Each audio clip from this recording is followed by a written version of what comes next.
Olá, eu quero trazer hoje uma reflexão para vocês e essa reflexão está no livro de João, no Evangelho de João, no capítulo 1, do verso 43 em diante. Esta passagem, ela fala a respeito da chamada de Filipe. Vamos ver como foi a chamada de Filipe? Então, do verso 43 do capítulo 1 de João, diz assim: No dia seguinte, Jesus resolveu ir para a Galiléia e encontrou Filipe, a quem disse: Siga-me.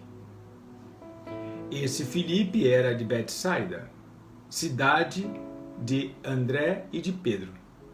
Filipe encontrou Natanael e lhe disse: Achamos aquele de quem Moisés escreveu na lei e a quem se referiram os profetas, Jesus, o Nazareno, filho de José. Então Natanael perguntou: De Nazaré pode sair alguma coisa boa? Filipe respondeu: Venha ver. Jesus viu Natanael se aproximar e disse a respeito dele: Eis um verdadeiro israelita, em quem não existe fingimento algum. Natanael perguntou a Jesus: De onde o Senhor me conhece? Jesus respondeu: Antes de Filipe chamá-lo, eu já tinha visto você debaixo da figueira. Então Natanael exclamou: Mestre, o Senhor é o Filho de Deus? O Senhor é o Rei de Israel. Ao que Jesus respondeu: Você crê porque eu disse que tinha visto você debaixo da figueira? Pois você verá coisas maiores do que estas. E acrescentou: em verdade, lhes digo que vocês verão o céu aberto e os anjos de Deus subindo e descendo sobre o Filho do Homem. Observem aqui nesta passagem que assim que Filipe é comissionado pelo Senhor, é chamado por ele, recebe essa chamada gloriosa, ele sai espalhando para todo mundo, né? E ele encontra um amigo seu, Natanael. E ele aí, falando do que havia acontecido, ele diz: Achamos aquele de quem Moisés escreveu na lei. Olha, nós achamos. Não precisamos mais aguardar. Achamos aquele que está escrito lá através de Moisés. De repente ele foi mais longe nesse discurso, né? Imagino eu, através dos profetas, porque a vinda do Senhor, ela está escrita em todo o Velho Testamento pelos profetas do Senhor. Então essa vinda era muito profetizada e Natanael agora ouve de Filipe esta grande novidade e ele quer conferir. E ele vai ser apresentado no texto, né, que nós lemos, ele vai ser apresentado a Jesus. E nessa apresentação, Jesus faz uma citação. Jesus fala que ele era um perfeito israelita, não é isso? Eis aqui um verdadeiro israelita. A palavra verdadeiro foi a palavra que ele usou. Um verdadeiro israelita em quem não existe fingimento algum. Um verdadeiro israelita conhecia muito bem as Escrituras, conhecia as profecias, mas este tinha um detalhe aí. Ele era verdadeiro, não tanto talvez porque conhecesse bem as Escrituras, porque isso fica claro que todos os israelitas deveriam conhecer bem as Escrituras, mas verdadeiro israelita porque não existia nele fingimento nenhum. Isso é muito importante, né? Ser uma pessoa autêntica, sem fingimento. Jesus olhou logo para essa característica de Natanael. Então, através dessa conversa, Natanael vai ser convencido de que, de fato, Jesus é a quem Filipe o descrevia, aquele que fora apontado lá pelos profetas. Jesus era o prometido, o que deveria vir através desta conversa. E a única palavra assim de ensinamento, de destaque desse texto, está no finalzinho dele, do verso 51, onde Jesus então dá um ensinamento. Ele vai falar essas palavras aqui, e essas palavras serão palavras que vão dar norte e sul ao que está acontecendo agora. Ele acrescentou: em verdade lhes digo que vocês verão o céu aberto e os anjos de Deus subindo e descendo sobre o Filho do Homem. Vocês verão o céu aberto e o Filho de Deus. Vocês verão o céu aberto e os anjos de Deus subindo e descendo sobre o Filho do Homem. Quando nós aqui, ocidentais e pessoas simples, que não têm um apaixonamento pela leitura da palavra, ouve um texto desse, talvez fique um pouco perdido no que está sendo falado. Porque céu aberto, anjos subindo e descendo, o que pode significar para você? Não é assim? Só que para Natanael, para Filipe, para o verdadeiro israelita, não. Ele sabia exatamente o que estava sendo dito ali a ele. Porque quando essa construção era apresentada, anjos de Deus subindo e descendo, eles tinham uma lembrança muito forte na mente deles. Porque o povo de Israel, eles conservaram as suas histórias não porque liam, mas porque contavam de pais para filhos. Então haviam festas em que essas histórias eram contadas. Eles contavam essas histórias pelo caminho, eles contavam essas histórias, vamos dizer assim, de uma forma muito ocidental, né? Quando as crianças iam dormir. Eles contavam essas histórias de manhã, de tarde, de noite. Eles estavam sempre contando as histórias dos patriarcas, as histórias dos grandes feitos do Senhor. Eles estavam sempre contando essas histórias. Essas histórias eram cânticos, essas histórias eram contadas em todos os lugares. Então eles cresciam, um verdadeiro israelita crescia ouvindo estas histórias, as histórias dos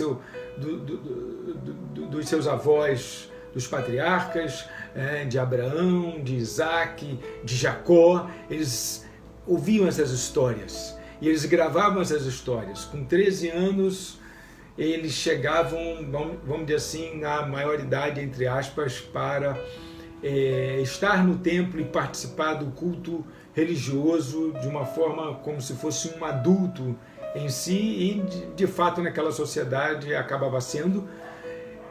Então era dessa maneira que eles cresciam. E quando então essa estrutura de construção aqui, essa construção de ideias em que vi o céu aberto e anjo descendo e subindo, uma história logo lhe vinha à mente.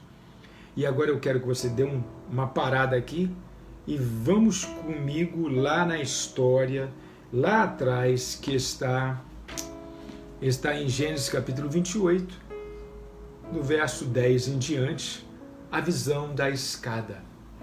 A visão da escada é a história de Jacó. Eu posso até dizer que a história de Jacó começa neste sonho. Ele vai ter um sonho de que uma escada, ele viu no seu sonho uma escadaria e os anjos subindo e desciam esta escadaria. Essa escadaria, subiam e desciam esta escadaria. Quando a gente lê lá no Novo Testamento, se você não tiver noção dessa narrativa aqui atrás, de Jacó, você até pensa que é uma escada de madeira. Você até pensa que é uma escada de madeira, olha, os anjos sobem e descem do céu. Bom, botaram uma escada, tal, degrau por degrau, subiam e desciam do céu. Não é isso? Pois bem, essa escadaria aqui, ela não era uma escada de madeira. Muito provavelmente, né, isso aí é patente, porque a gente só sonha com aquilo que a gente conhece e com aquilo que tem foco na gente, né, de alguma coisa, de algum jeito fala a nosso respeito. Na antiguidade existiam monumentos, né, zigurates, que não eram exatamente monumentos, mas eram templos de adoração aos deuses, existiam vários. E esses zigurates eram enormes construções com escadas, várias escadas, algumas escadas em todos os lados, outras escadas de um lado e de outro, mas era uma grande escada que levava até um lugar mais alto, né, o topo do zigurate, e lá no topo do zigurate havia um altar, e ali era oferecido sacrifício para os deuses, era feito um culto religioso ali. Isso de vários tipos de povos faziam isto. Essa estrutura era uma estrutura muito conhecida, muito conhecida. E provavelmente no sonho de Jacó era com essa estrutura que ele sonhou. Ele sonhou com uma escadaria que levava ao céu. E nessa escadaria desciam anjos. Anjos desciam e subiam por essa escada. Então aqui no verso de número 11 do capítulo 28 de Gênesis, diz assim: e sonhou, eis que estava posta na terra uma escada cujo topo atingia o céu, e os anjos de Deus subiam e desciam por ela. Interessante dizer também que Jacó teve este sonho num momento muito especial da sua vida. Jacó teve este sonho num momento em que foi um momento crítico, porque ele estava fugindo de casa, seu irmão queria matá-lo, houve uma desavença muito grande em sua casa, que essa história da desavença não convém a gente esticar aqui, hoje, nesse momento. Mas houve uma desavença muito grande, né, em sua casa, porque Jacó se fez passar por Esaú, seu irmão, e recebeu a bênção do primogênito da casa.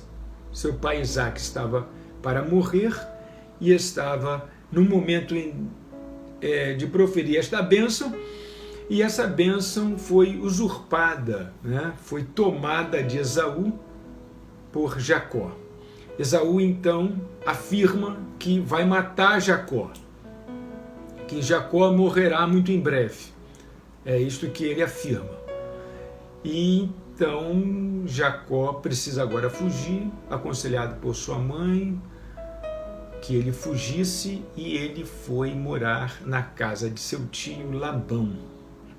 Labão morava distante, o suficiente para manter esses dois irmãos brigãos agora separados, e ele foi para a casa de Labão.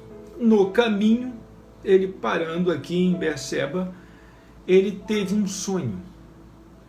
Ele deitou-se, botou um travesseiro, uma pedra como travesseiro, para você ver a situação do moço, nem um acampamento legal ele possuía, e ele teve um sonho,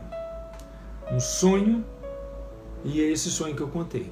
Ele viu um zigurate, ele viu uma grande estrutura de pedra, com uma escadaria enorme, e viu anjos subindo e descendo. Aí você, o sonho não termina aí.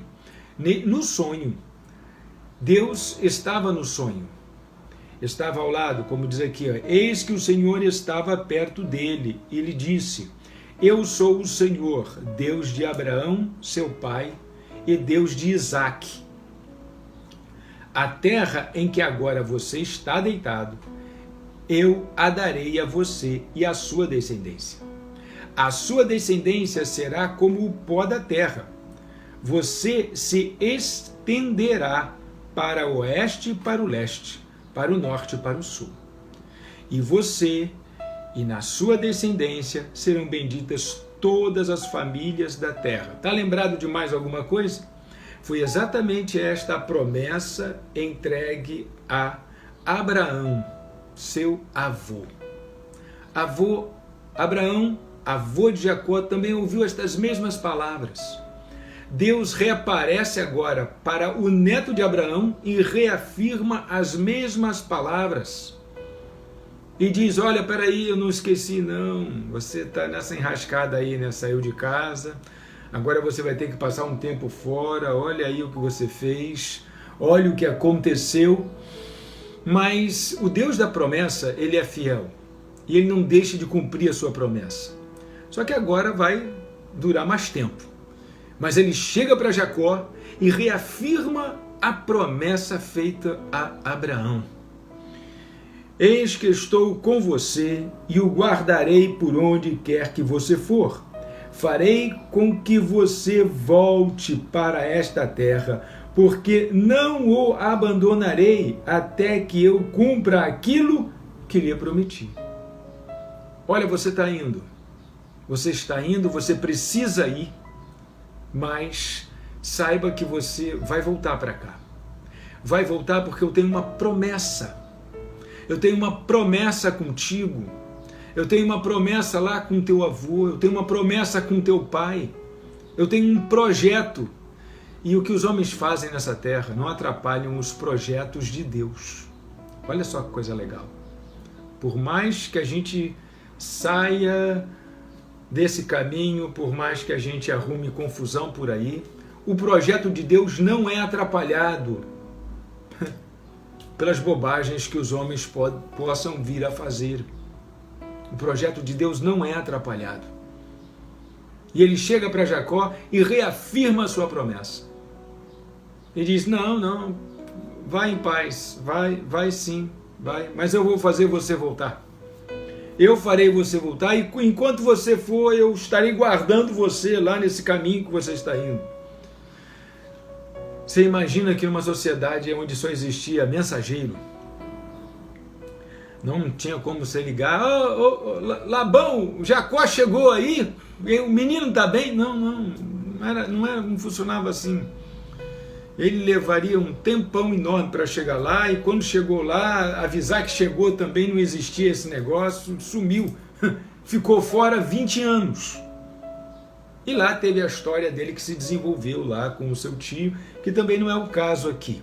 O caso aqui hoje é para mostrar para você da onde foi, a que referência o Senhor Jesus estava fazendo quando fala que, olha, eu vi, vocês vão ver, vocês acham que o fato de eu saber que você é um grande israelita, um verdadeiro israelita, que isso é muita coisa, que isso é algo assim para você ficar maravilhado? Você vai ficar maravilhado muito mais quando você souber de algumas coisas que você vai ver, porque você vai ver os anjos do Senhor, os anjos subindo e descendo sobre o Filho do Homem. Subindo e descendo sobre o Filho do Homem. Olha que máximo, gente. Jesus está fazendo uma referência da qual ele sabia que eles teriam lembrança, saberiam o que estaria falando. Porque aqui, os anjos sobem e descem por uma escada. Mas lá na história com Natanael, com Natanael, os anjos sobem e descem sobre o Filho do Homem. Em verdade lhes digo que vocês verão o céu aberto e os anjos de Deus subindo e descendo sobre o Filho do Homem. Então, Jesus traz, né, esse sonho de Jacó, a lembrança desse sonho de Jacó, porque esse zigurate, lá da antiguidade, com que Jacó sonhou, tinha uma função muito importante, que era uma função conhecida. Era uma escadaria que levava a um andar mais alto. Era uma escadaria que fazia comunicação com o céu, que levava ao céu. Então as pessoas procuravam essas estruturas para estar mais próximo da sua divindade, da sua fé, vamos dizer assim, e ali fazer o seu culto, porque antes de Abraão o politeísmo era, vamos dizer assim, a religião de todos. As pessoas tinham muitos deuses, havia muitos deuses espalhados, o Olimpo estava cheio de deuses, e cada nação tinha uma forma de cultuar o seu Deus em particular. Abraão foi que trouxe o monoteísmo, a ideia do monoteísmo para, para os seres humanos, para a Terra. Então Abraão trouxe essa ideia, foi inspirado nisso, ele teve um encontro com o Senhor, e aí trouxe o monoteísmo. Mas antes as pessoas faziam contato com o céu, porque os deuses, em qualquer religião, os deuses sempre estão nos céus. E aí as pessoas faziam contato com seus deuses através dessa estrutura. Essa era a estrutura de contato, a escada que levava até o altar maior, o altar mais alto ali, naquele ponto estrutural mais alto. Não só os montes eram utilizados nessa antiguidade, mas esses zigurates também. E aí, ali fazia esse contato com o Senhor. E agora o Cristo, ele toma essa ilustração, este sonho como ilustração, para mostrar que quem faz agora essa ligação, ele está no lugar da escada. Ele está no lugar daquela escadaria que levava aos céus. E esses anjos agora passam, descem e sobem, fazem um contato, e são os ministros de Deus que atuam para agilizar as ordens do Senhor. Estes anjos, eles passam por essa escada, por essa escadaria. Olha só que máximo, gente. Olha só que fantástico. Ele está dizendo que ele é o caminho para o alto. Não é mais agora um zigurate, uma construção de pedra feita por mãos humanas. Agora existe um caminho. E esse caminho, o Cristo. Natanael, você está espantado que eu disse algumas coisas sobre a sua vida? Você está espantado que eu falei? Vocês vão ver coisas muito maiores do que esta. E aí ele faz essa referência tremenda, a referência da sua pessoa, a referência do que ele vai representar para todos aqueles ali. Eu sou esse caminho, eu sou essa escada que faz essa ligação, céu e terra. E a partir daquele momento, quando o Senhor está chamando os discípulos, cada vez mais eles vão entender que não há como se ligar ao céu a não ser através do Cristo, através dos ensinamentos de Jesus, através da obra que o Senhor veio fazer na cruz do Calvário. Eles vão entender, isto vai entrar na mente deles, no coração deles, gradativamente, à medida que os milagres vão acontecendo, à medida que as palavras vão sendo ditas, à medida que Jesus vai dando resposta àqueles que chegam para prová-lo, à medida dessa convivência, essa verdade vai entrando dentro destes homens, e estes homens passarão a ser os discípulos do Senhor, que vão vestir essa camisa bonito, depois que Jesus subir aos céus, e vão pregar de uma forma tão tremenda, tão forte, tão ungida de Deus, que essa pregação não terminou até hoje. Até hoje repetimos o que esses homens começaram falando. Até hoje repetimos as palavras do Cristo. Gente, quem não crê? Quem não crê é porque está sabendo da verdade, mas decidiu tomar outro caminho. Decidiu chegar no céu por outro lado. Decidiu chegar diante do Criador, talvez por um atalho.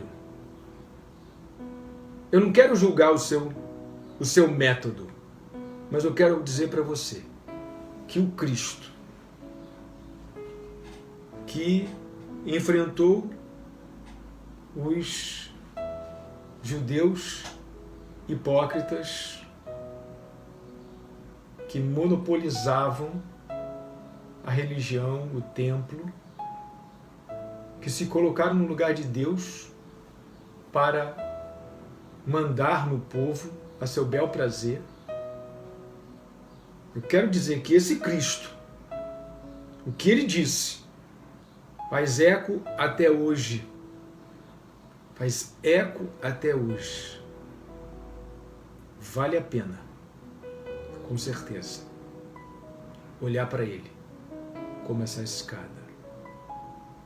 Porque é através dele que a obra de Deus é feita na terra. Eu vou orar aqui e eu espero que você ore aí também. Tá bom? Se tivéssemos culto no domingo, eu ia dizer assim: vamos subir a escada? Mas não tem. Então isso vai ficar para uma próxima oportunidade. Tá bom? Um grande abraço para ti.